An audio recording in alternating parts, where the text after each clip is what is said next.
práctico penal político aplicado a México que hemos desarrollado ya desde hace algunos lustros. El tema del curso es las causas y los efectos jurídicos del viraje electoral 2018 a la democracia pluripartidista. Entonces, para esta ocasión hemos invitado a un egresado de nuestra facultad. Yo tengo una gran satisfacción porque aquí, tanto el señor director de posgrado, como la secretaria de posgrado, y como el señor senador Ricardo Monreal, y el doctor Ime Flores han sido en distintas etapas de la vida de esta institución alumnos muy distinguidos míos. Entonces, para mí es una gran satisfacción estar en este presidium y poder convivir en un espacio distinto con ustedes. Dicho esto, quisiera yo pedirle al señor director nos hiciera uso de la palabra para hacer una introducción sobre la temática de este curso, así como los afanes que tiene la facultad de el tratamiento de sus temas en esta situación especial política que vive nuestro país.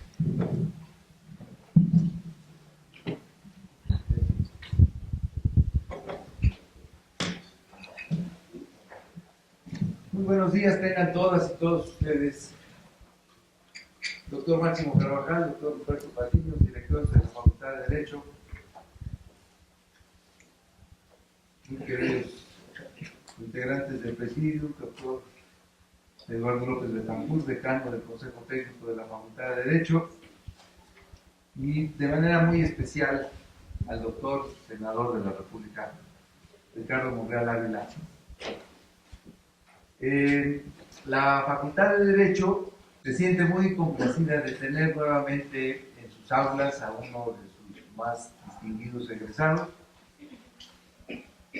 Le pidió en su carácter de profesor y organizador de este simposio Causas y Efectos Jurídicos del Viraje Electoral 2018 versus la democracia pluripartidista en México, a Ricardo Monreal viniera a darnos esta conferencia magistral para conocer sus puntos de vista como académico, pero también sus puntos de vista como coordinador del Senado de la República. Solamente una institución como la UNAM, como su Facultad de Derecho, que déjenme hacer un comercial y resumirlo, el viernes acaba de ser nuevamente considerada por la empresa británica US Rankings como la Facultad de Derecho más importante de Latinoamérica.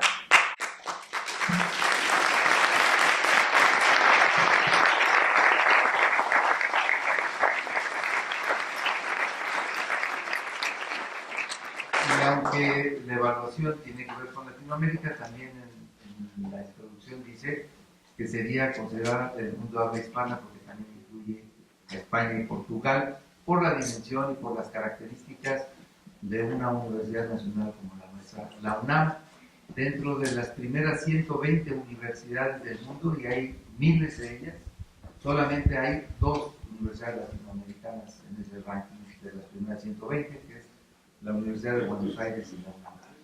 Así que nosotros no podemos estar ajenos a lo que va pasando en el devenir del país.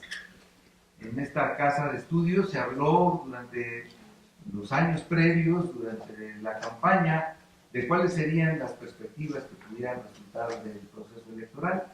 Incluso algunas de las instituciones, el Instituto de Investigaciones Jurídicas, hizo incluso un proyecto de iniciativa para el caso de que hubiera que recurrirse a un gobierno de coalición y que se pudiera poner en marcha lo que dispone el artículo 89 de la Constitución. Sin embargo, la elección demostró que la ciudadanía estaba cansada de los enfrentamientos entre los partidos, de reformas constitucionales que se procesaban y que la misma legislatura que las procesaba no las cumplía, no emitía las leyes secundarias, no consecutían los nombramientos y se quedaban ahí en el texto esperando. Y la corrupción y la inseguridad, la violencia, generaron una elección que cambió totalmente las perspectivas y los pronósticos.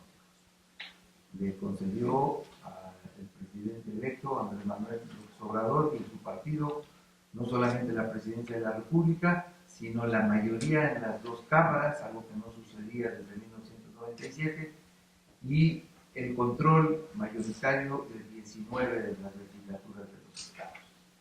Ante este nuevo escenario, la facultad tiene que empezar a hacer sus análisis, empezar a generar conocimiento, a difundirlo, para tratar de hacer prospectiva y para tratar de ser un faro que vaya orientando pues, a la ciudadanía sobre las posibilidades que hay en este cambio de gobierno, que estamos a 9 días de vivirlo, en donde se nos ofrece la posibilidad de un cambio económico al modelo neoliberal y un cambio no de gobierno, sino un cambio de sistema político. Así que en este escenario, a nombre de la Facultad de Derecho y a nombre de la División de Estudios de Posgrado, que está aquí su director, que le agradezco su hospitalidad, dispongámonos a escuchar esta conferencia magistral de uno de los hombres claves que habrá de construir el futuro de México y que además, con orgullo lo digo, es egresado de este posgrado y es compañero de estudios y amigo, fraterno, hermano, tanto de la coordinadora de la maestría, del jefe de la división y del propio director de la facultad. Así que démosle por favor un fuerte aplauso.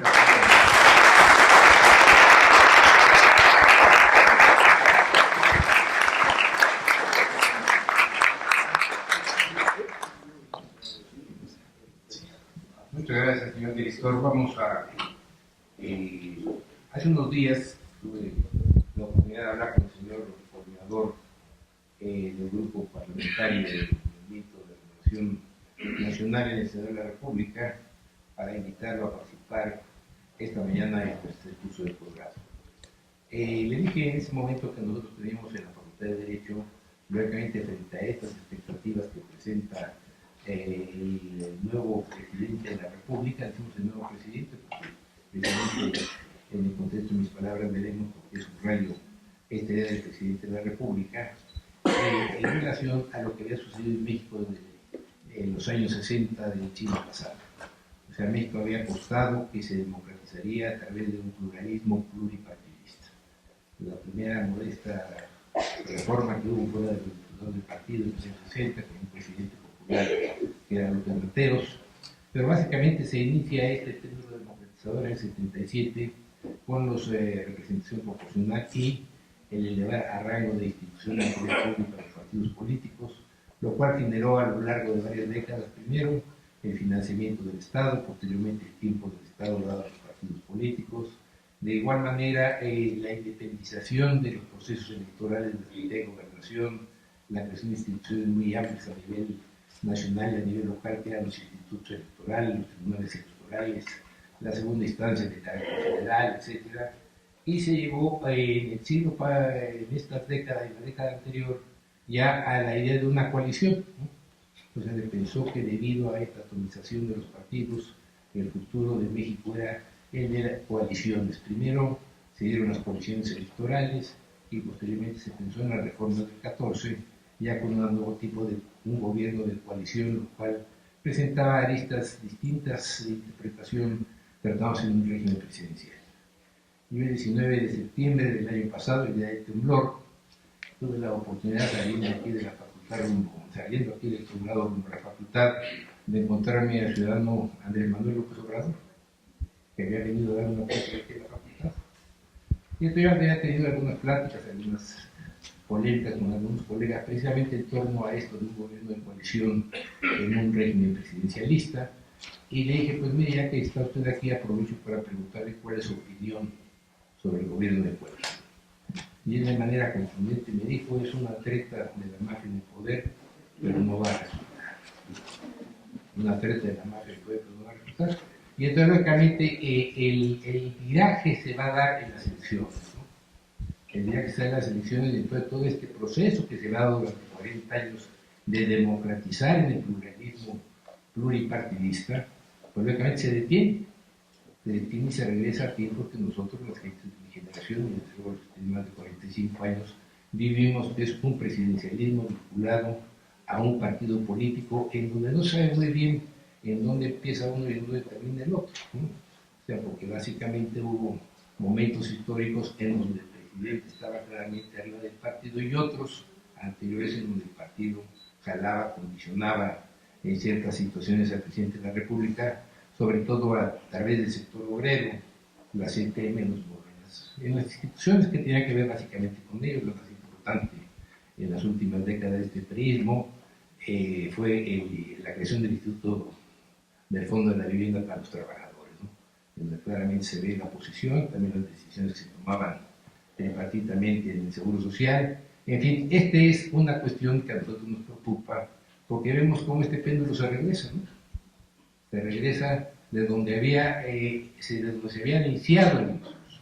La idea democratizar por el pluralismo, los ciudadanos votan y ahora encontramos un presidencialismo fortalecido que por primera vez se vincula al carisma del dirigente. Entonces, este es el tema que a nosotros nos preocupa, ¿no? Regresamos a una situación en la cual el pluripartidismo es rechazado por el cuerpo ciudadano, por los votantes en las elecciones del 14, y regresamos a un presidencialismo fuerte con una nueva característica que es el carisma de López Obrador. Entonces, esto lógicamente plantea para nosotros los académicos, para otros los teóricos, preguntas, ¿no? La primera pregunta es la de la división de poderes, ¿no? La primera pregunta es la de la división de poderes, y por eso fue el motivo por el cual me acordé de un viejo estudiante aquí de la facultad, muy distinguido, muy prestigiado, porque quien lee el currículum vitae de Ricardo queda sorprendido, ¿no? Una labor legislativa impresionante como diputado, como senador de la República, fue gobernador de su estado natal, Zacatecas, y sobre todo tiene una presencia internacional impresionante, ¿no? Este grupo de Debo, que todos sabemos que es una de las figuras centrales del neocapitalismo tardío, ¿no? De esta legitimación del capitalismo después de la década de los 80, lo designó en algún momento como uno de los líderes que había que observar a fin de poder entender esta complicada interrelación que se da entre los países ricos y los países pobres en la discusión del neoliberalismo, que parece que precisamente en esta elección última se le puso un bloque. Entonces, esto es lo que yo platiqué en el Senado de la República con Ricardo Monreal y le pedí que nos explicara estos temas desde el punto de vista de la división de poderes, sobre todo. Nosotros durante muchas décadas vivimos esta cuestión, si no de sumisión, sí de una relación respetuosa, digámoslo de alguna manera, entre el titular del Poder Ejecutivo y las cámaras del Congreso de la Unión. Ya no se diga una situación de supeditación de los gobernadores de los estados y por tanto también de las legislaturas de los estados, lo cual tiene especial importancia porque hemos visto que muchas de las medidas que se han planteado exigen reformas constitucionales. Y entonces, lógicamente, nosotros aprendimos en las facultades de Derecho un respeto a la Constitución. La idea es que la democracia existe siempre en la vida, que se respete al orden constitucional, y si constantemente se modifica el orden constitucional, lógicamente el grupo gobernante está manifestando de manera clara que esto es como un instrumento amoldable. Entonces, estas son las preocupaciones, señor senador. Estas son las preocupaciones que en alguna ocasión platiqué también con el señor director cuando le propuse que nos apoyase para este curso de apoyo al programa, y también lo vimos con Armando Soto Flores, el distinguido jefe de la División de Estudios del Programa. Entonces, ya no es necesario dar una relación curricular, porque bueno, después de decir que usted ha sido un senador, un diputado distinguido y un miembro de la comunidad internacional y un gobernador, lógicamente lo demás no tiene caso nacional. Tiene usted el uso de la palabra, señor senador.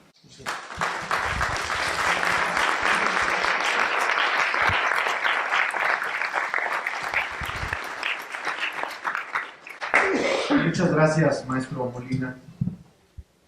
En efecto, fue nuestro maestro en su filosofía jurídica de posgrado. Me alegra estar en la División de Estudios del Posgrado y encontrarme siempre que puedo. Aprovecho la posibilidad de estar en la división, de estar en mi escuela. En el presidium hay 3 compañeros que estuvimos en la misma generación: el director de la Escuela de Derecho, Raúl, Armando Soto, jefe de la División de Estudios de Posgrado, y Edma Cárdenas. Los tres estábamos aquí en la división al lado, siendo jefe de la División de Estudios de Posgrado el maestro Cervantes Ahumada. Quiero también saludar con mucho respeto a Fabián, entregas al maestro López Betancourt. Él es amigo de muchos años, lo respeto mucho por razones de la vida, y a él y a su familia siempre nos ha unido una amistad muy cercana, Eduardo. Aimer también fue posterior a nuestra generación, pero también convivimos. Rafael Luna, que es maestro de la Escuela de Derecho, posgrado, también fue compañero en la misma generación. Saludo al doctor Máximo Carvajal, me alegra mucho que esté aquí, a Ruperto, que también está aquí, Ruperto Patiño, a Fausto Galván, a Rolando, el maestro Tamayo, a doctor Garita, también fuimos compañeros. Me siento pues en familia. Y por eso cuando me planteó el maestro Molina sobre este ciclo que anualmente hace, un esfuerzo muy importante institucional desde hace muchos años. He visto la obra que se compila después de la serie de seminarios, y por eso acepté venir a la División de Estudios de Posgrado a su invitación. Voy a tratar de ser, en esta conferencia que me corresponde, lo más claro posible. Es en lo que creo y es en lo que pienso. Y traté de hacer un documento escrito, aunque estaré improvisando, el mismo que dejaré para, si es que van a seguir haciendo las memorias que anualmente hacen, pueda servir como la advertencia de que se puede mejorar el documento. En México hemos pasado de un sistema de partido hegemónico a uno pluripartidista. Muchas personas creen que el amplio margen de la victoria que alcanzó Morena el pasado 1 de julio puede representar un proceso de retroceso en el camino hacia la consolidación de un sistema verdaderamente democrático. Pero justo lo contrario voy a alegar, porque haber ganado la presidencia de la República, la mayoría en ambas cámaras del Congreso de la Unión, nos permite construir una base para las democracias, o para la democracia realmente. La democracia mexicana ha sido siempre un caso de estudio singular, que ha despertado el interés de integrantes de la academia y profesionales de todo el mundo. Durante años, nuestro sistema de elección y de partido estuvieron capturados por una minoría, por la tecnocracia, por un grupo que se apoderó de las decisiones más importantes del país. Un grupo que sexenio tras sexenio implementaba respuestas diseñadas con base en sus intereses y no en los de la población.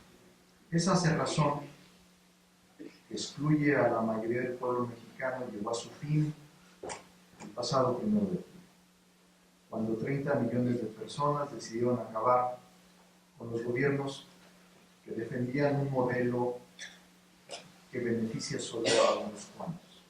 Muchos le hemos denominado neoliberal. La elección de Andrés Manuel López Obrador como presidente de México y la obtención de la mayoría en ambas cámaras del Congreso de la Unión, así como la mayoría en 19 congresos locales, marca el inicio de una transformación de la vida pública del país. También algunos lo hemos denominado, empezando por el presidente electo, como la cuarta transformación. Se trata de una gran responsabilidad, la de consolidar la democracia en México a través de reformas que permiten transformar las instituciones autoritarias y corruptas que hemos heredado.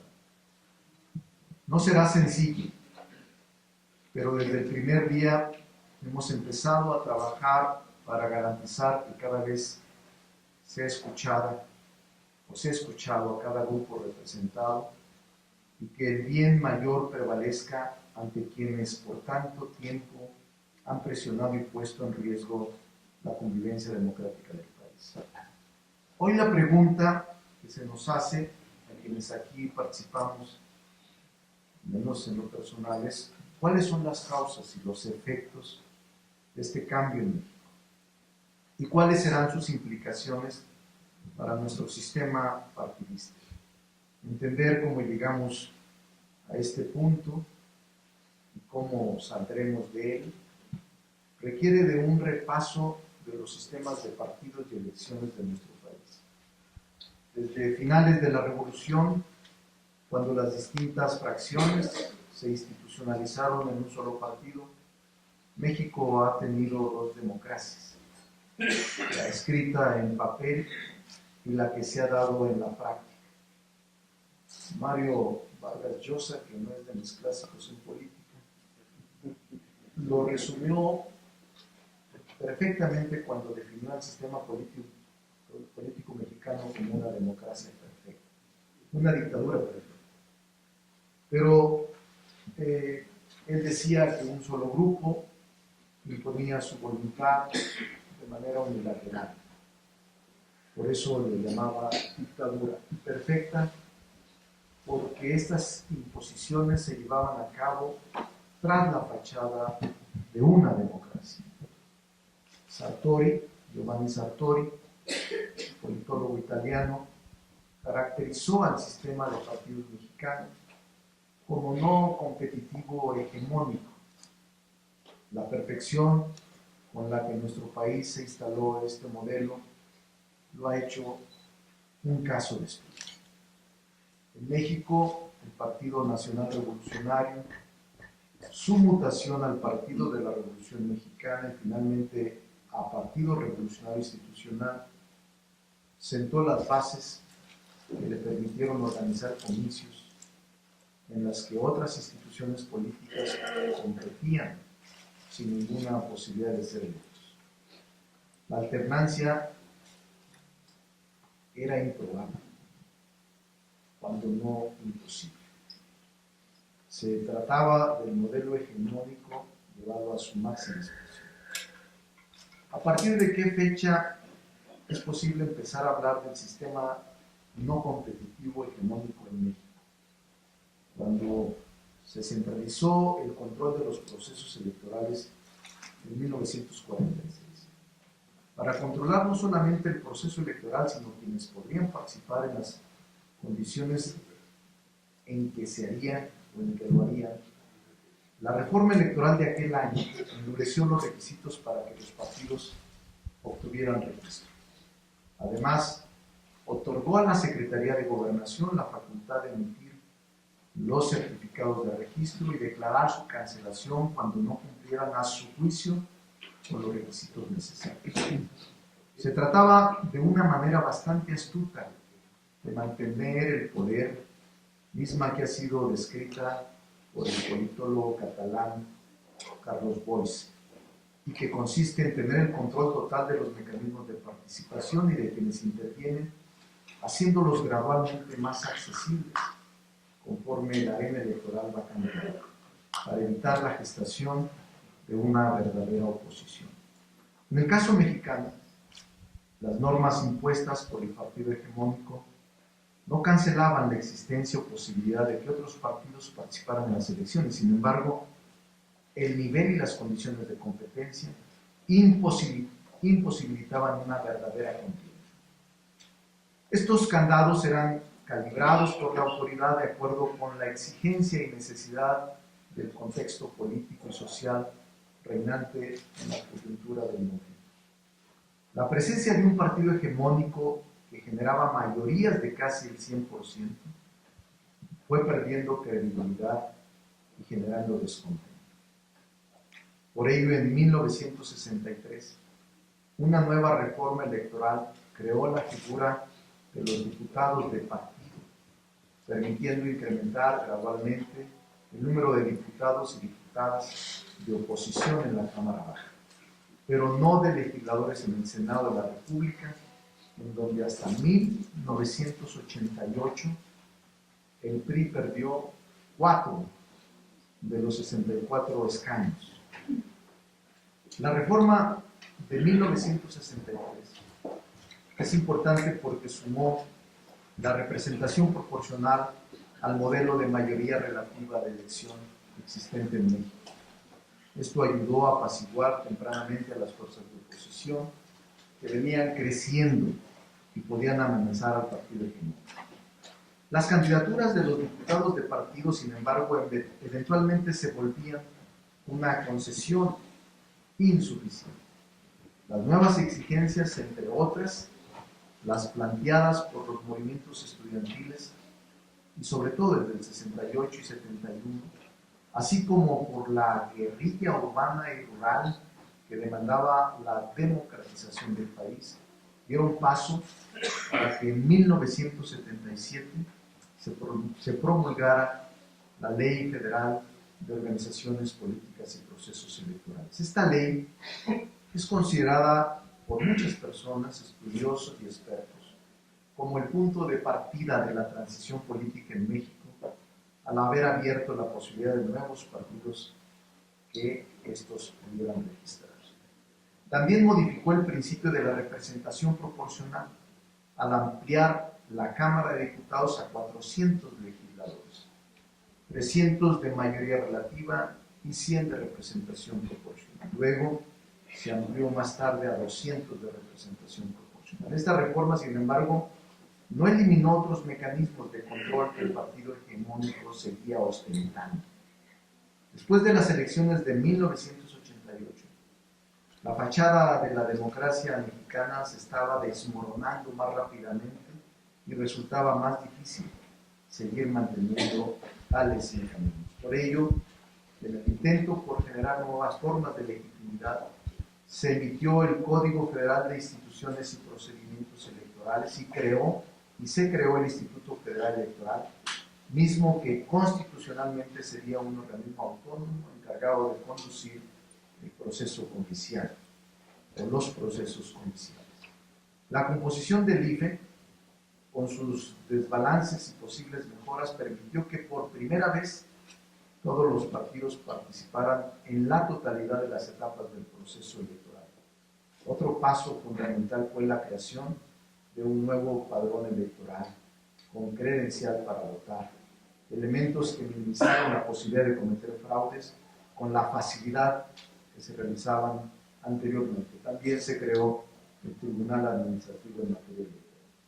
Todas las reformas mencionadas, incluida la de 1994, en la que por primera vez se establecieron topes de campaña, ayudaron a tener elecciones un poco más justas, pero aún faltaba mucho por hacer. En 1994, por ejemplo, el PRI recibió el 73% de los recursos destinados a los partidos políticos, es decir, 600 de 817 millones de pesos. A la desigualdad en la asignación de los dineros se sumaba el uso discrecional de programas sociales y de recursos públicos por parte del partido en el poder para impulsar sus candidaturas. El sistema fue cediendo poco a poco a pesar de estas condiciones y gracias a los paulatinos controles que se habían ido generando, como la reforma constitucional del 96, que buscaba impulsar la equidad en la competencia y la certeza, además de la confianza en los procesos electorales. Todos estos mecanismos, así como la alternancia en diversos estados de la República a partir de 1989, provocaron que en 1997 el partido tricolor, el PRI, perdiera por primera vez la mayoría absoluta en la Cámara de Diputados y que 3 años después se eligiera el primer presidente de la República no priista. De esta manera, las elecciones del año 2000 marcaron el inicio de la alternancia política en el Ejecutivo Federal, pero no así de la alternancia social y económico que nuestro país buscaba. Se trata de un momento esperanzador en el que se tuvo la oportunidad histórica de afianzar la democracia en nuestra nación. Sin embargo, la sed de poder de los recién llegados no les permitió ver más allá de sus intereses y las elecciones del 2006 fueron prueba de ello. El fantasma del fraude electoral de aquel año nos exhibió como sociedad. La democracia mexicana aún tenía mucho por resolver.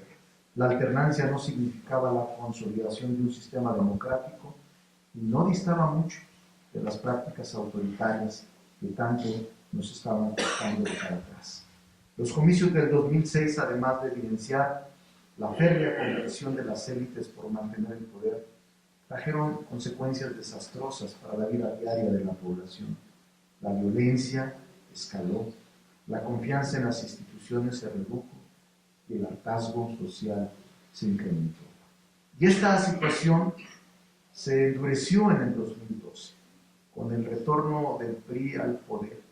La violencia continuó, la pobreza se exacerbó, la desigualdad se hizo más grande y los niveles rampantes de corrupción se volvieron insostenibles. Los procesos electorales del 2006 y del 2012 revelaron al menos dos verdades. La primera es que ser elegidos a través del voto no otorga a los partidos la potestad para gobernar bien y menos de espaldas a la ciudadanía.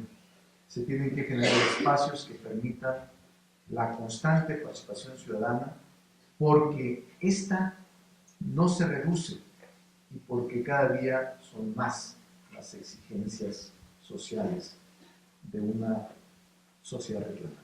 La segunda fue que para consolidar la democracia mexicana hacía falta voluntad política.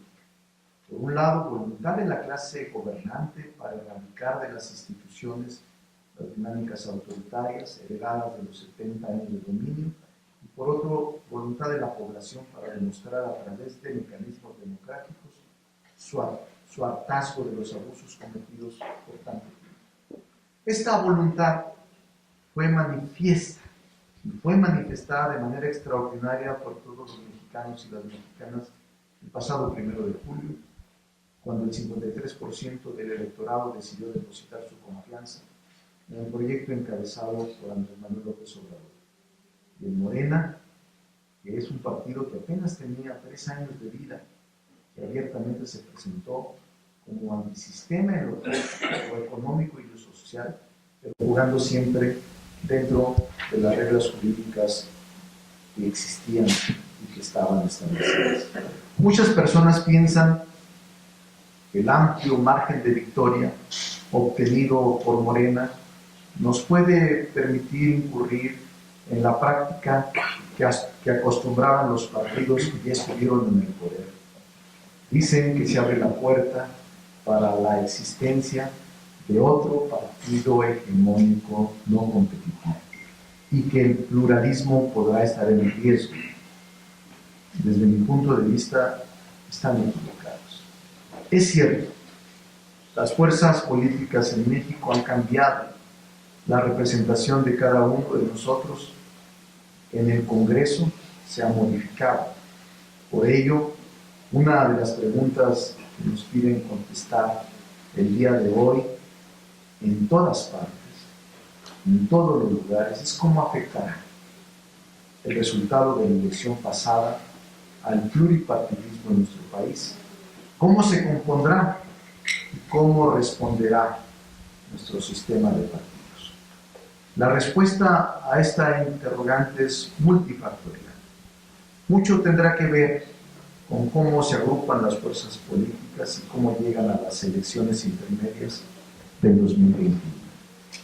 Lo primero que debemos señalar es que en Morena trabajaremos para que no haya vuelta atrás a la vieja historia de México, cuando el partido en el poder era el único con posibilidades de ser electo.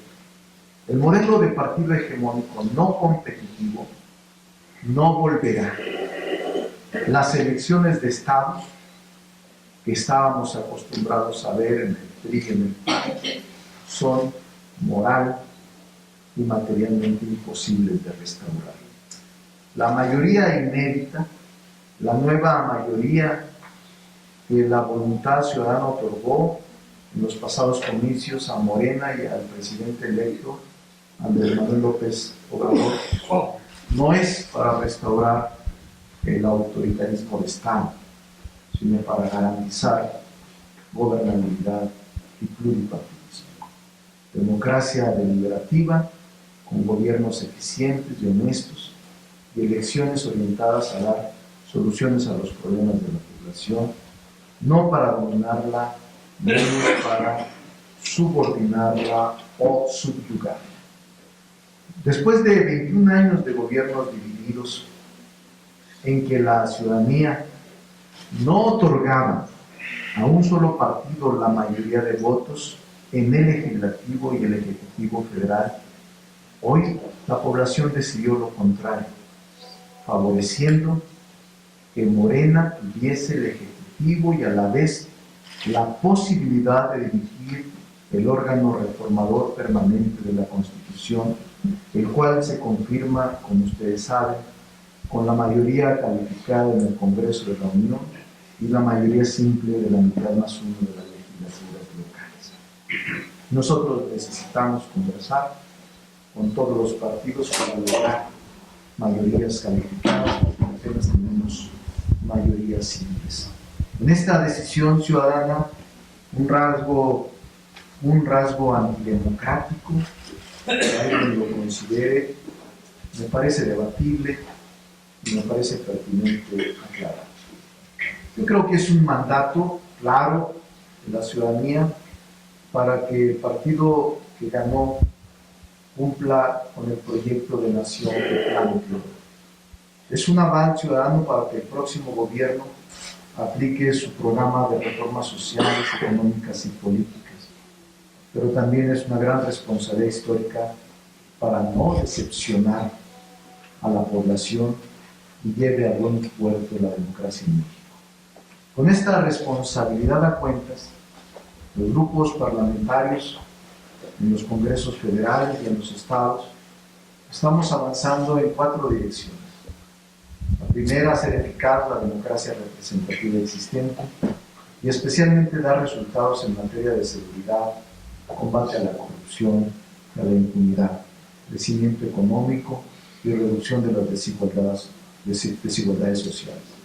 2, hacer menos costosa y gravosa la democracia que tenemos por medio de un plan de austeridad republicana. Dar una orientación, 3, y un contenido social a las políticas públicas y transitar, 4, hacia una democracia participativa directa, más activa, es decir, involucrar más a los ciudadanos en las tomas de decisiones públicas. Una vez establecido esto, podemos hablar sobre posibles escenarios futuros en los sistemas de elección y en el sistema de partidos en México.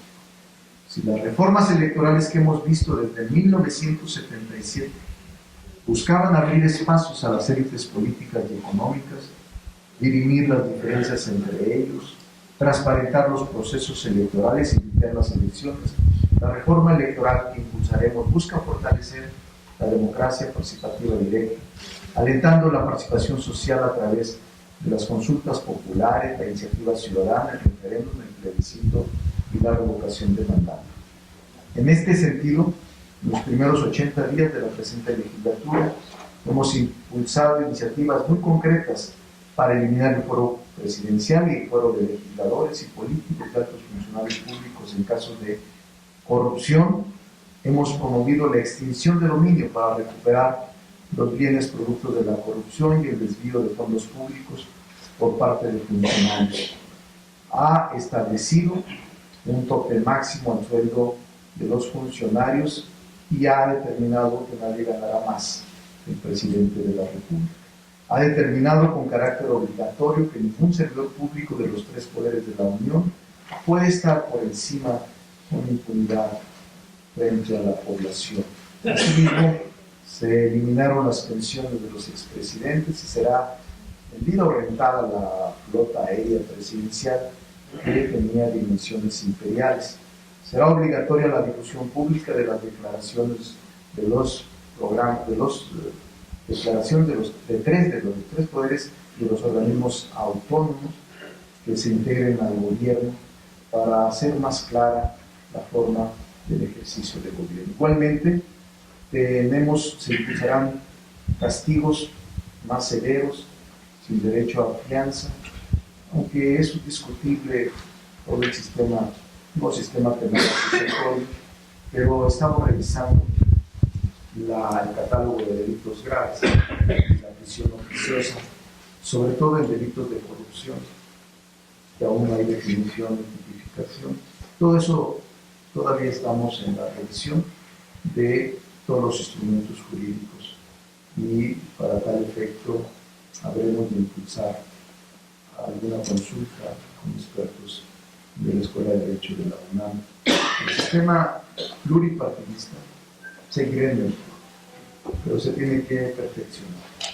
Es preciso eliminar los vicios y las desviaciones de la partidocracia.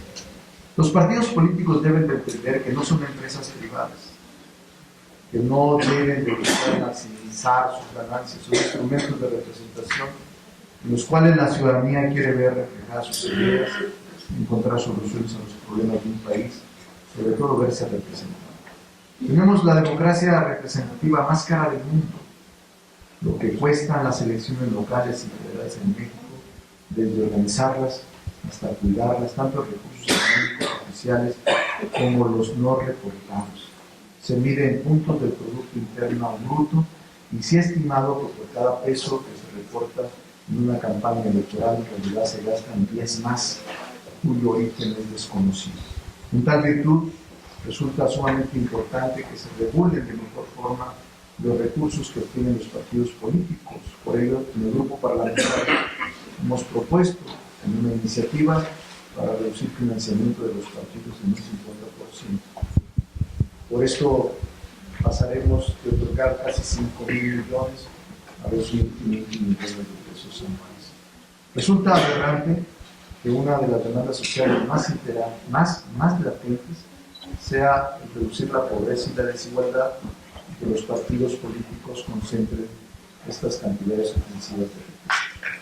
Quienes nos dedicamos a la política debemos entender que estamos para hacer la realidad las demandas de la población y es conveniente generar condiciones distintas en el ejercicio del poder, en el ejercicio de la política. Otro punto importante es facilitar que todos los partidos existentes que sean apoyados por un sector de la sociedad puedan competir en igualdad de circunstancias. Los delitos electorales y las trampas que realizaban quienes sustentaban el poder no se permitirán.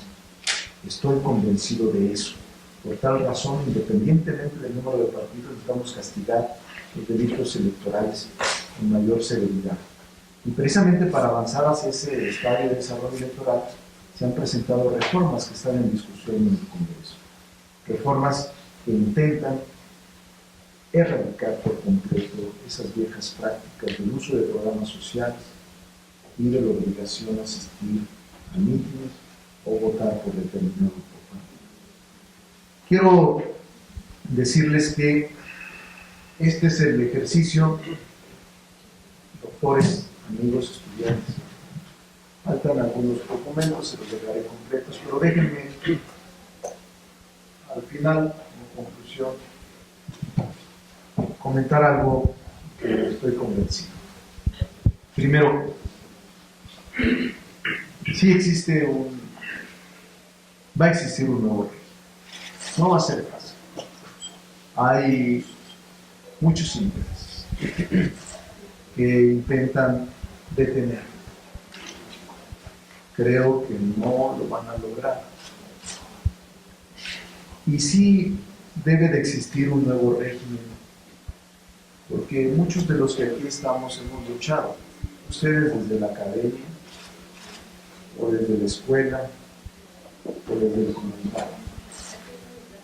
Cuando iniciamos, por eso me dio mucho gusto introducir toda la parte del régimen o del partido hegemónico, porque les digo la verdad, nosotros llegamos aquí, 80, 82.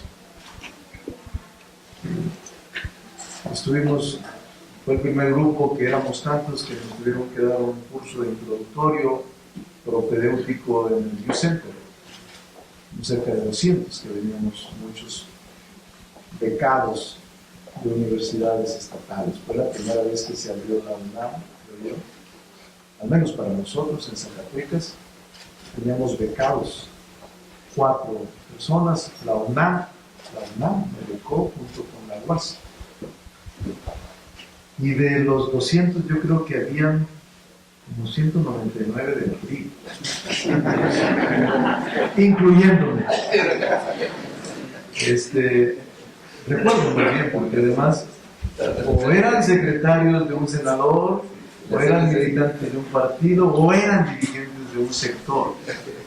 De los 200 teníamos 199 del PRI. Yo fui diputado y senador del PRI. Y la primera en el 88.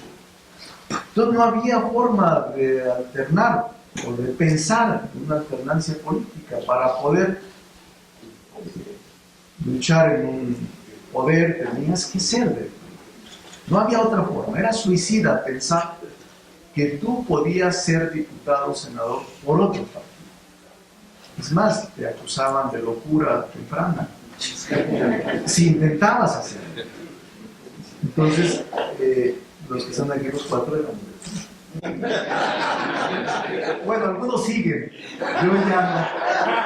Pero ya es un asunto de cada uno. Pero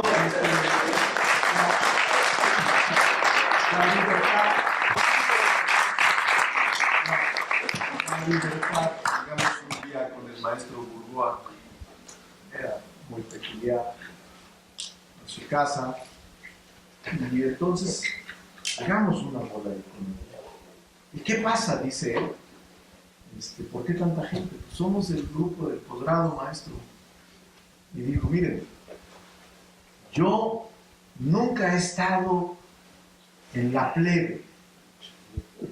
No me gustan las masas y se me van quitando de mis mesas para afuera.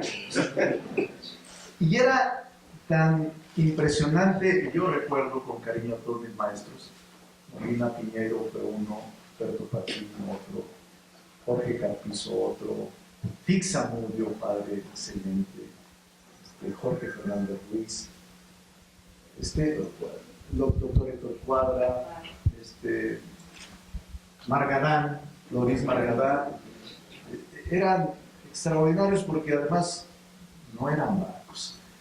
Todos los días estaban a las 7 de la mañana, porque en ese momento el posgrado era presencial. Teníamos que venir todos los días a clases de 7 a 10 de la mañana, e incluso en ocasiones hasta sábados, a realizar tesinas. 3 años. Eran 3 años para concluir el doctorado. Entonces, me parece que lo que está viviendo el país, y a esto me refiero, sí es un cambio de régimen. Yo conozco a Andrés Manuel López Obrador desde hace 21 años. Lo he acompañado desde hace 21 años. He sido 3 veces diputado federal, 3 veces senador, gobernador del estado, jefe de la delegación Cuauhtémoc aquí en la Ciudad de México. Pero les puedo confesar que esta es la experiencia más sagrada. El otro día que presenté una iniciativa para reducir comisiones y eliminar comisiones a los abusos de los banqueros, por cierto ya me van queriendo expulsar por haberla presentado, pero la había presentado en 2007 y lo que dije lo sostengo. Cuando la presenté éramos 5 senadores del grupo parlamentario que coordinaba. No tuvo ninguna repercusión, por supuesto. Ahora que la presentamos, no podía dejar pasar la oportunidad histórica de hacerlo. Lo hice con autonomía. Sí hay un poder legislativo autónomo, aunque hay colaboración de poderes. Tampoco somos un grupo de sueltos, porque sí queremos un cambio. Yo sí creo, en lo personal, que Andrés Manuel va a darle un rumbo distinto. Sí creo que Andrés Manuel va a ser uno de los mejores presidentes de las últimas décadas. Claro, si esa es la comparación con el presidente Unido, pero sí también creo que hay mucho trabajo por delante. Él fijará las reglas como titular del Poder Ejecutivo de un nuevo Estado social. Es lo que creo. Y esperamos que la decepción no nos sorprenda, porque en el presupuesto de egresos que se planteará este mes, ha dicho él que no va a acudir a la deuda. Déficit cero. El país tiene una deuda impresionante. 10.8 billones de pesos.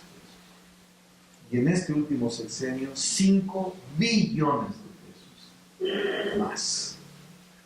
Entonces tiene una política social impresionante, incluyendo becas, que hace rato platicábamos nosotros, los cuatro, estábamos antes de iniciar, y hacíamos un relato, que si no hubiese sido por las becas, no estaríamos aquí.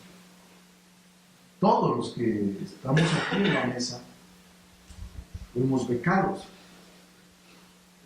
Y por esa razón ahora hay una tendencia a privilegiar la política social para disminuir la inseguridad.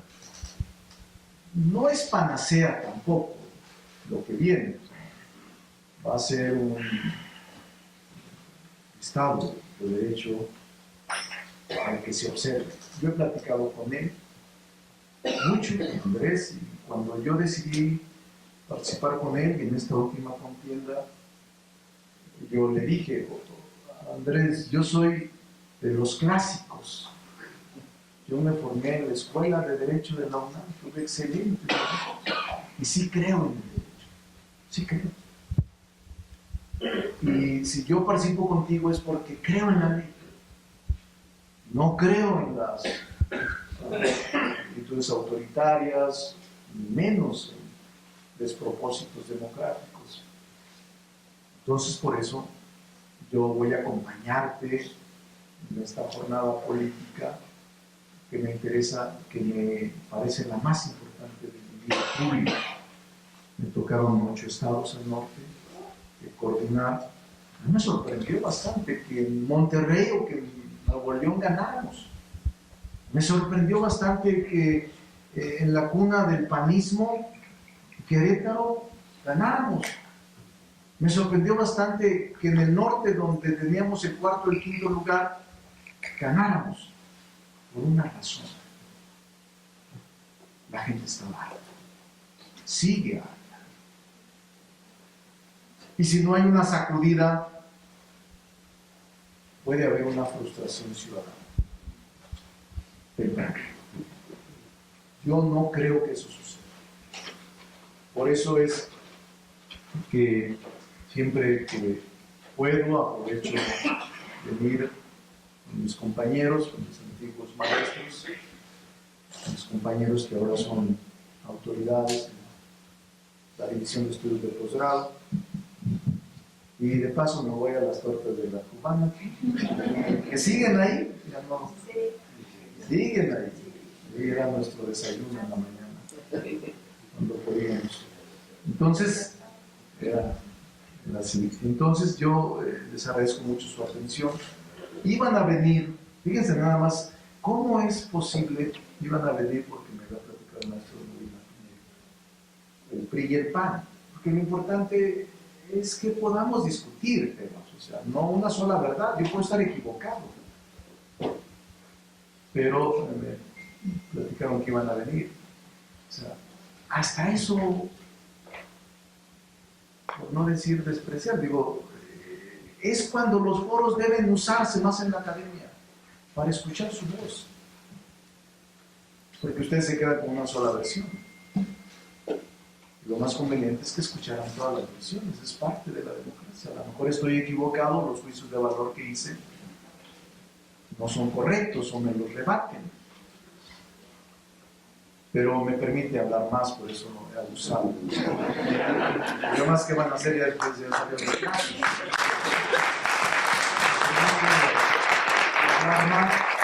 Y decirles, tengan confianza, de verdad, los que nos formamos aquí en la UNAM, sí somos independientes. Los que nos formamos aquí en la UNAM, siempre defendemos nuestra casa madre. Los que nos formamos aquí en la UNAM, nunca olvidamos nuestros orígenes. Porque si no fuera por... Que por cierto me alegra el ranking que ahora ha recuperado la UNAM.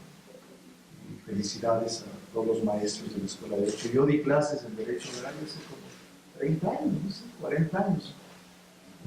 Di clases porque además podíamos desde posgrado dar clases en los 80s. No había tantos maestros. Me tocó dar Derecho Oral y otra materia. Pero ahora que sé que son una planta académica muy importante, les expreso a los maestros mis respetos, a mis antiguos maestros, siempre, no me canso de agradecer sus enseñanzas. Nunca me cansaré de venerar a los maestros, porque de verdad, si no fuera por ellos, no estaríamos donde estamos, ni defenderíamos lo que defendemos. Muchas gracias. Buenas tardes.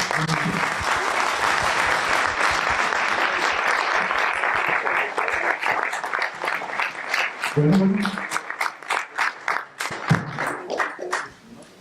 quiero hacerles un comentario de mucha satisfacción que el maestro, ilustre doctor en Derecho y presidente de la coordinación de un partido que no estamos totalmente de acuerdo, nos va a dar poder legislativo en el próximo semestre.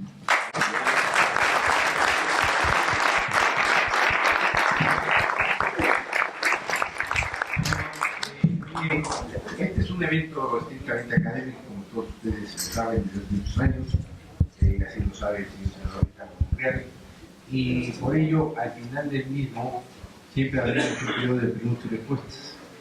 Aquí señaló, y en parte yo tengo que hacerme responsable de que no hice la coordinación adecuada en los últimos 2 días, trato con el representante del Partido Acción Nacional, que sería el senador Moreno Valle, como la representante de Beatriz Paredes, que ayer en la noche tuvo alguna confusión y no entendí cómo era la relación, pero desde luego que estarán ellos aquí también en un momento y esperamos contar nuevamente con este punto de vista. Hemos escuchado una versión, llamemos, positiva en torno a el futuro de México en esta cuestión de el respeto al pluripartidismo, el fortalecimiento de las instituciones electorales en un puesto mayor, en fin, todo esto que habíamos planteado al inicio de la plática como una duda, y entonces yo quisiera abrir un periodo de preguntas y respuestas.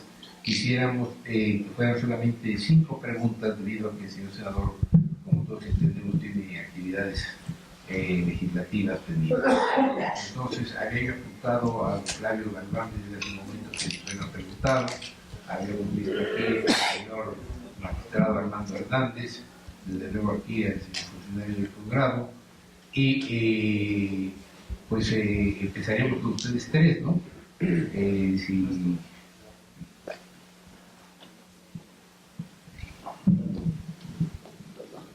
Gracias, maestro Molina Piñeiro. Más que una pregunta, señor senador, me da gusto de verdad escuchar una convicción que debe ser la convicción de todos nosotros. El derecho es la única forma en la que se puede transitar en un espacio más o menos democrático, con todos los vicios que pueda haber.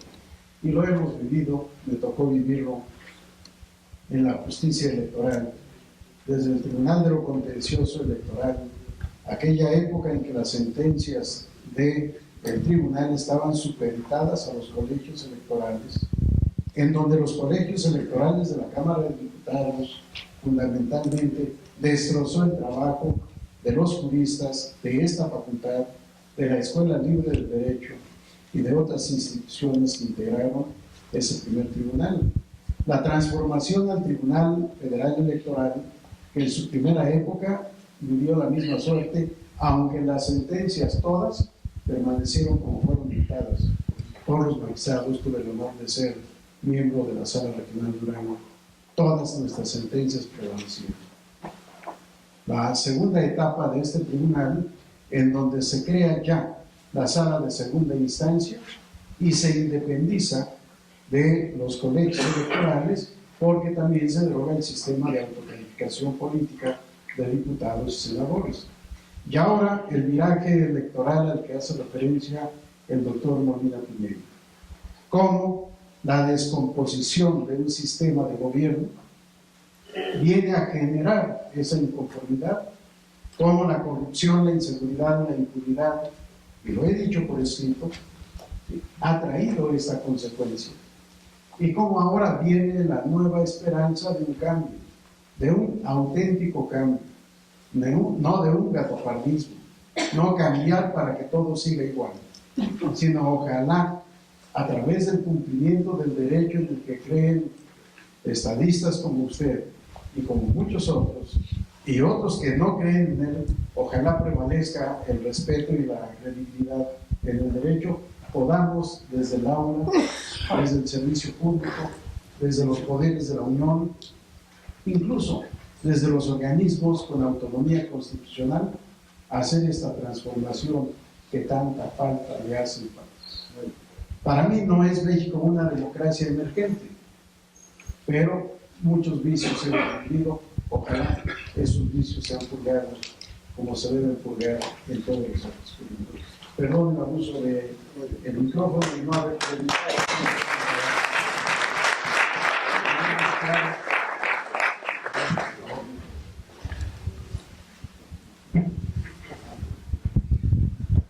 Muchas gracias. Brevemente felicitar a las autoridades del posgrado, al doctor Armando Soto, a todos los miembros del Presidium, al director de nuestra facultad, al doctor Raúl Contreras, al doctor Molina Piñero, por la realización de estos eventos tan importantes, tan relevantes. Agradecer la presencia del doctor, el senador Ricardo Monreal.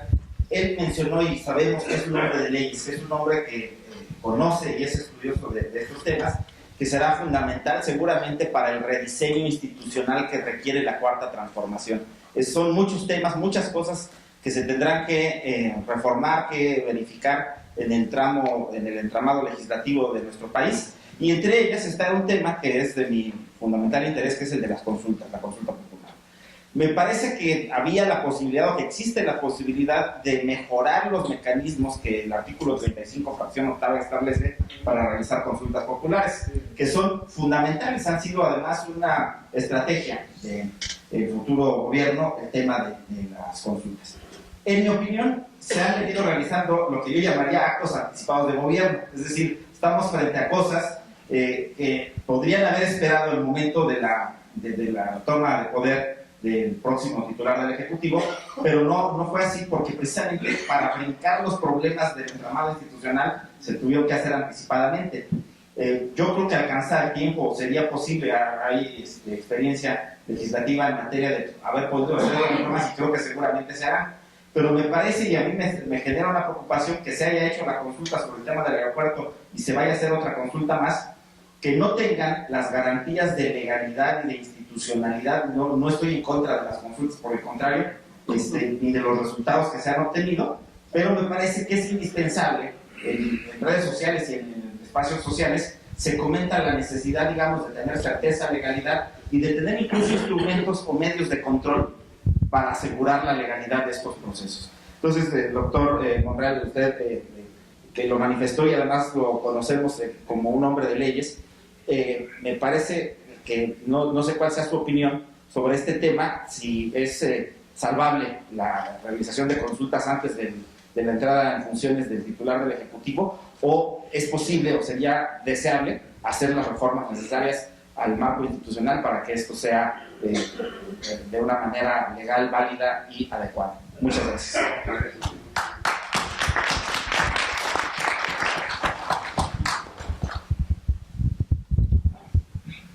Muy buenas tardes ya.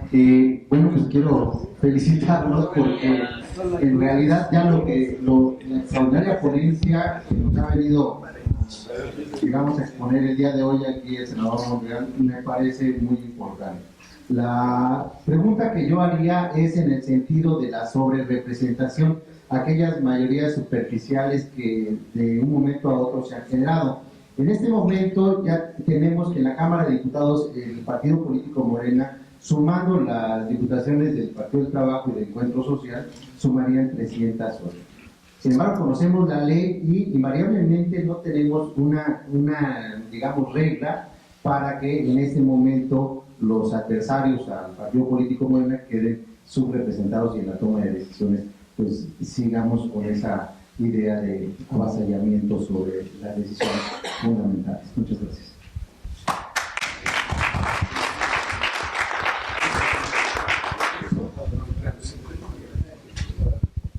Sí, buenos días. Primero, una felicitación, senador, por la propuesta que hizo de las comisiones bancarias. Creo que es una gran propuesta. Hasta la Comisión Federal de Competencia ha determinado técnicamente que el mercado pues tiene más ganancias de lo que tienen otros países. En segunda parte, yo también soy un orgulloso miembro del Alma Mater. Creo que tienen excelentes profesores y profesoras, por eso estamos en el número 31. Me hubiera gustado ver en la mesa a más profesoras de ser integrantes. En tercer lugar, quería preguntarle, en este sentido del sistema electoral, del desarrollo del sistema electoral, ¿por qué previamente se determinó reducir 50% al financiamiento público de los partidos electorales y no una fórmula que se llamó coloquialmente sin voto no hay dinero, que era 70% y depender el incentivo de los votos para la determinación del demás financiamiento público? ¿Y qué hacer para abrir el sistema de partidos, irá a caminar hacia allá, abrir el sistema de partidos, facilitar los requisitos de registro para el sistema de partidos y los incentivos de las candidaturas independientes para caminar para allá la reforma electoral? Irene Flores.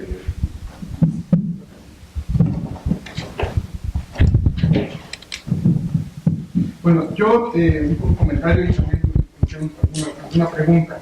En el tema me parece muy grato cómo lo plantea nuestra conferencia magistral, el senador Monreal, el tema de qué pasó de esa dictadura perfecta o de ese sistema hegemónico competitivo que señalaba Sartori. Efectivamente, 50 años pasamos, haciendo referencia al 2 de octubre, del régimen más autoritario que podría uno imaginarse a una democracia donde se reconoce el triunfo inclusive de un partido de izquierda.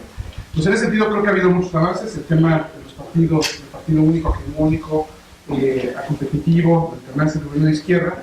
El tema también del presidencialismo, cómo fuimos de alguna forma de un presidencialismo muy fuerte a un sistema presidencial, y diría yo cómo hoy en día estamos en un presidencialismo débil con tantos organismos funcionales autónomos.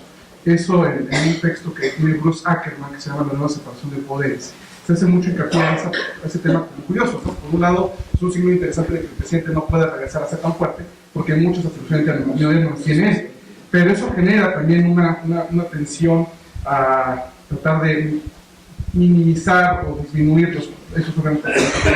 Pues yo vería ahí una preocupación, me gustaría conocer sus opiniones.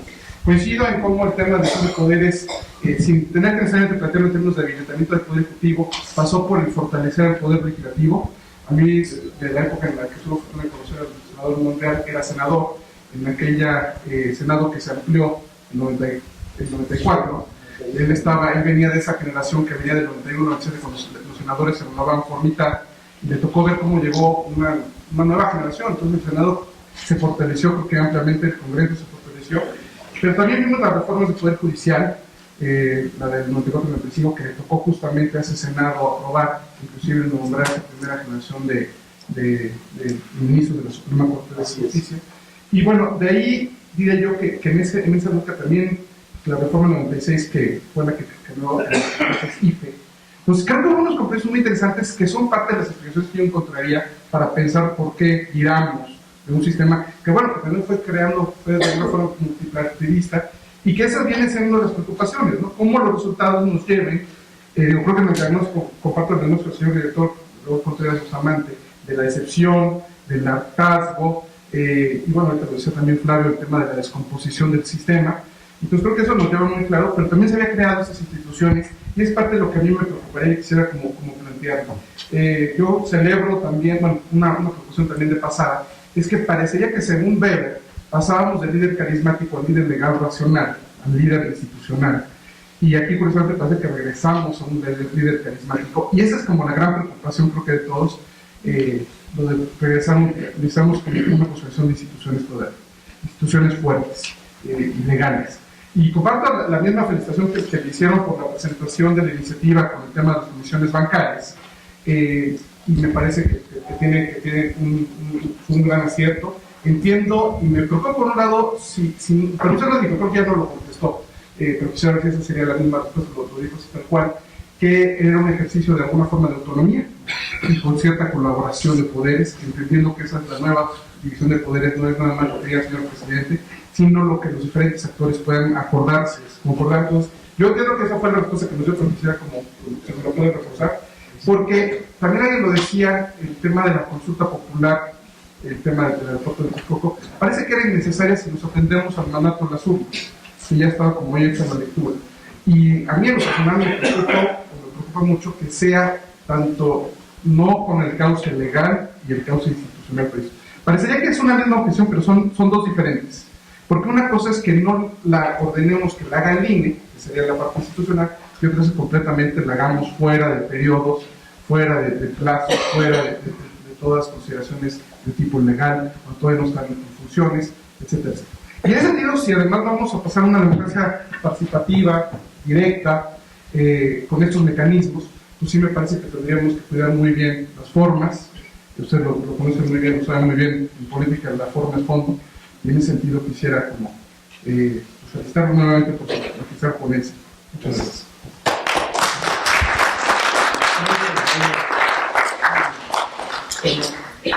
Trataré de darle respuesta puntual a las 5 interrogantes. Sí, conozco al ex magistrado Flavio Galván, coincido. Yo participé en los colegios de autocalificación. Y era una cosa impresionante. La última fue en el 88. Yo era diputado federal y era parte del colegio electoral. De los 500 éramos 100. Pero finalmente no se atendía a razones jurídicas. Cuando ya se pasa al Tribunal de lo Contencioso Administrativo, por el primer esfuerzo, a mí me pareció importante. Estaba Fernando Franco como presidente, que para mí es una gente extraordinaria, ahora es ministro. Pero esa evolución de los tribunales electorales me parece muy afortunada. Cuando ya le otorgamos el carácter, y yo era legislador, de jurisdiccional, de pleno derecho, al Tribunal Electoral fue lo mejor. Que aunque siguen teniendo presiones, porque siempre hay quienes están en desacuerdo con las resoluciones. Los partidos que pierden siempre se quejan de la forma en que se resuelve. Pero han tenido menos dificultades, menos problemas, y creo que ya el Tribunal Electoral, salvo algunas cosas, puede avanzar. Creo que el análisis es correcto, y en materia electoral siento que va a haber una nueva modalidad con todo esto que está sucediendo. El Tribunal Electoral ha caminado, no sin accidentes, pero en términos generales me parece correcto. Y el Tribunal debe mantenerse en plena autonomía, plena jurisdicción. Está, en términos generales, aceptable. Y gracias por los comentarios, amigo Flavio. Armando, en efecto, yo te diría que el rediseño institucional es parte de lo que tenemos como obligación.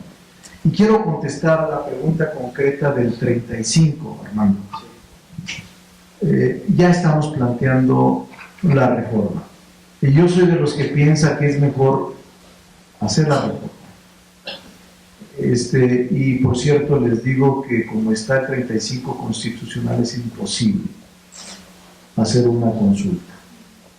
Y soy víctima porque yo promoví la consulta, siendo legislador, sobre reforma energética.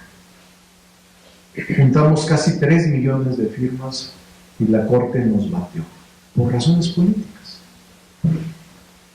La idea que ya estamos, a lo mejor la sacamos este periodo, es reducir los requisitos para la consulta ciudadana. Actualmente es el 2% del padrón electoral, que te representan 1,5 millones aproximadamente de firmas. Es muy difícil, y lo que intentamos es reducirlo al 1% o menos del 1%, es decir, con 700, 800 mil firmas pudieran hacer una consulta sobre temas claves.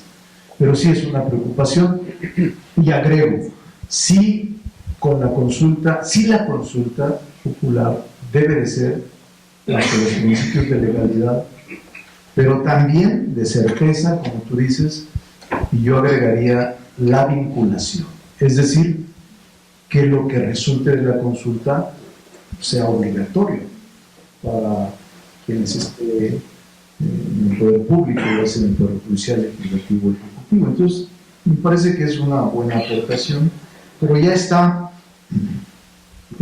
esperamos en este periodo de sesiones antes de diciembre poderla aprobar, esta reforma. Y sí hay la revocación de mandato, iniciativa popular, iniciativa ciudadana, todas las formas de democracia directa queremos hacerlas en este periodo. Maestro Barritas, le quiero comentar que Andrés obtuvo 53% de los votos, 53%. Las cámaras, al menos en el Senado, somos 59 los de Morena de 128. No tenemos mayoría simple. Pero quienes compitieron con nosotros en la coalición es el PT y el PES.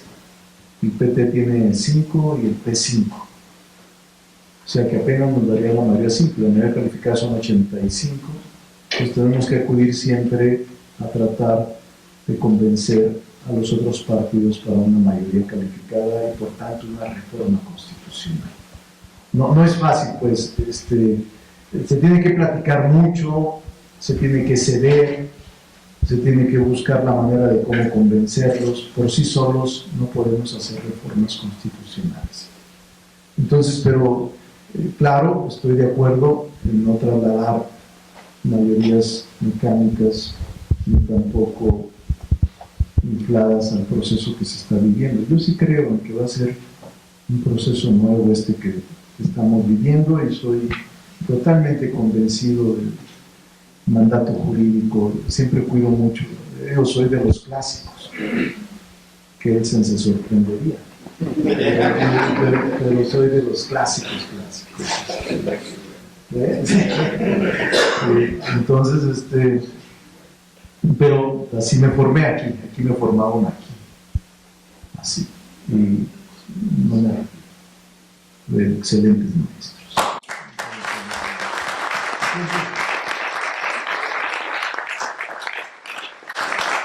En cuanto a las comisiones, que me preguntaban, por cierto, gracias por el comentario sobre las comisiones.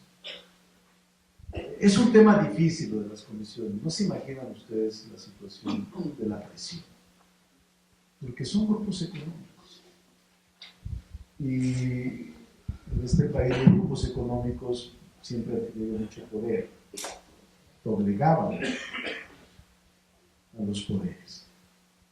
Uno de los principales pronunciamientos que a mí me convencieron en la campaña, ya estaba convencido, pero que reforzaron el convencimiento con Andrés, que para mí es una de las frases que va a cobrar más relieve, fue: mi compromiso ese para el poder económico del poder político. O sea, ya no más. Los grupos económicos estarán por encima. y por eso creo que sobre reaccionaron. Es el país donde más comisiones se cobran. Es el país donde más injustamente nos tratan a los cuentavientes. Es el país donde pagamos más por intereses, si tienes crédito, si te pagan por nómina, si pagas tarjeta de crédito, la gasolina en tarjeta de crédito, si vas a consumir algo, te cobran si consultas saldos, si sacas un cheque, si te pierden la... O sea, creo que son 1.200 comisiones que cobran los bancos, 1.200 comisiones. Y cuando les planteas tú que deben de reducirse o que deben de eliminarse algunas de ellas, atendiendo el derecho internacional en materia financiera y materia bancaria, se molestan. O sea, dicen, es una afrenta que intentes tocar mis ganancias. Eso es ya jurisprudencia financiera. No puedes tocar. Y entonces es un tema no fácil que yo voy a continuar porque creo que son justas las propuestas. Voy a continuar porque no puedo seguir aquí.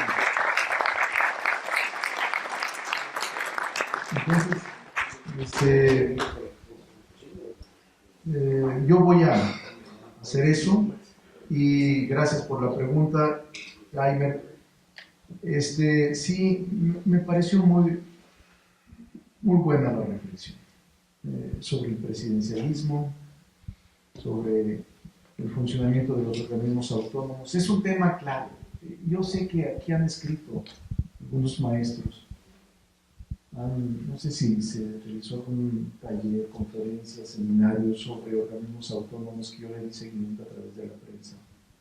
Y en efecto, los organismos autónomos le han restado mucho poder al Ejecutivo. Está diseminado el poder. Y es una multiplicidad de organismos autónomos. Son muchísimos organismos autónomos.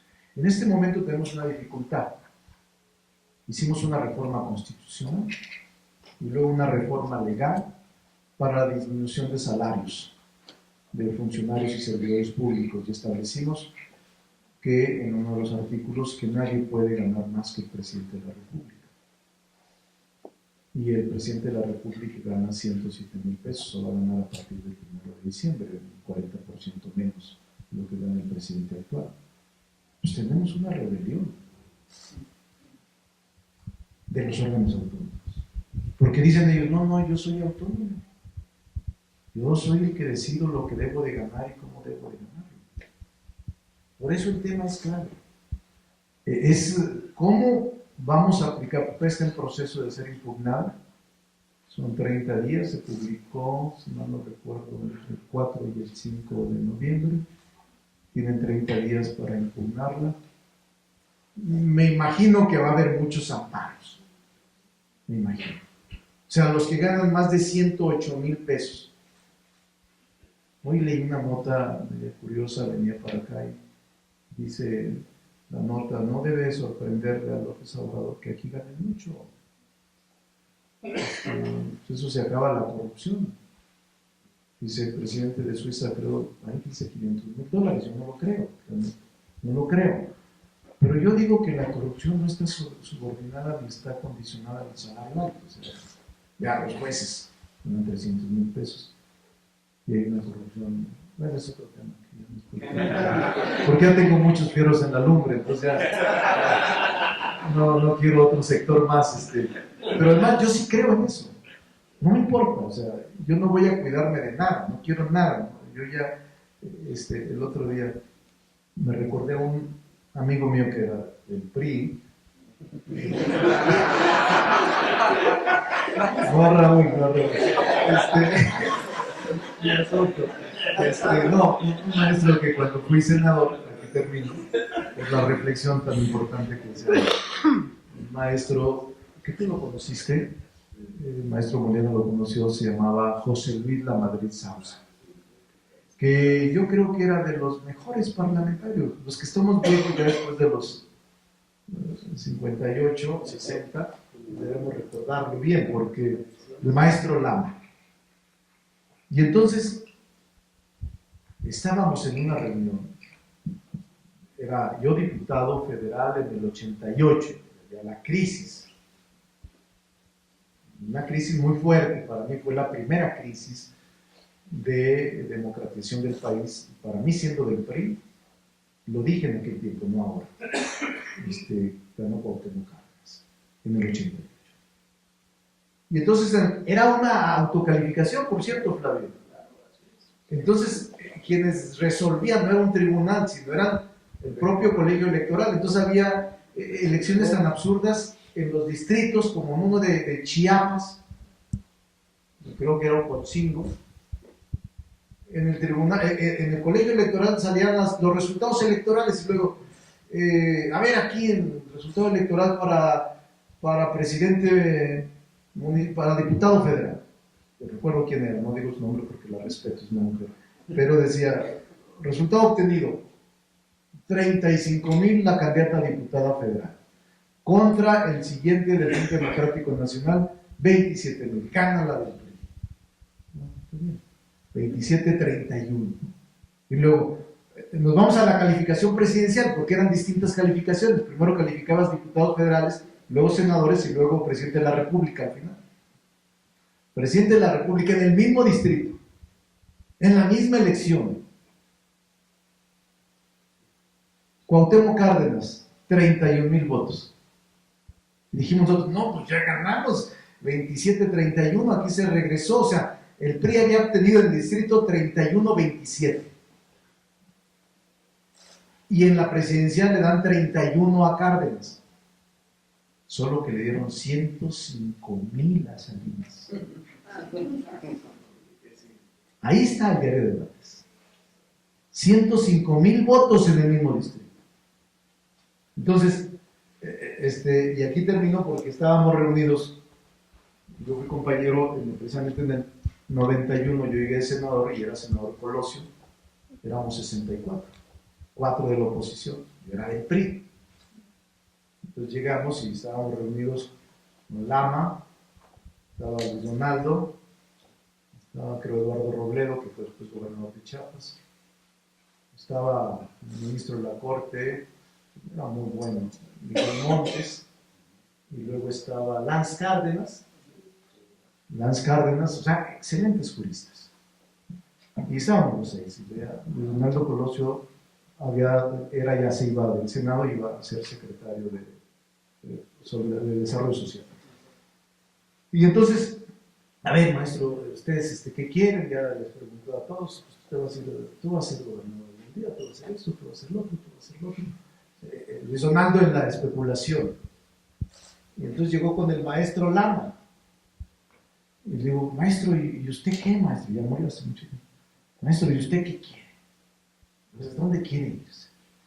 Le dijo el maestro Lama, mire, licenciado, yo lo que quiero ya es bien morir, porque no me queda más tiempo, ni tengo ánimo, porque viene una etapa muy difícil para el país. En los próximos 30 años no quedará nada de lo que hay. Entonces, yo les digo a ustedes, yo lo que quiero es bien morir, porque porque lo que viene va a ser para bien terror para los que siempre han medrado el país, pero va a ser bien para nosotros. Y ese tiempo que decía la Madrid ya llegó. Y se los aseguro que va a ser distinto. Yo tengo mucha confianza, tengo mucha esperanza. He luchado 21 años por eso. Y todos los días defiendo. Que no, a veces no es tan fácil, pero defiendo todo lo que hago y lo que creo. O sea, a todos muchas gracias. Tengo que ir a trabajar.